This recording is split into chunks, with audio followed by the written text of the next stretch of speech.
How to enable short-haul exemption in TruckX Driver's Logbook app. Find and tap on the TruckX Driver's Logbook app on your device.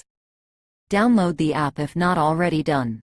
Once you are in the app, click on More.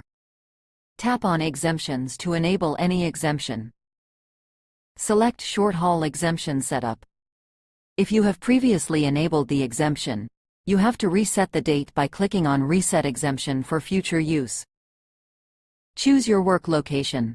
You can use this exemption when you work within a 150 air-mile radius of your normal work reporting location, with a return to the same location and at least 10 consecutive hours off duty separating each 14 hours on duty. Click on Setup. Confirm your action by clicking OK in the dialog box. The Enable Exemptions option will be disabled, and the date for future use will be displayed at the top of the page.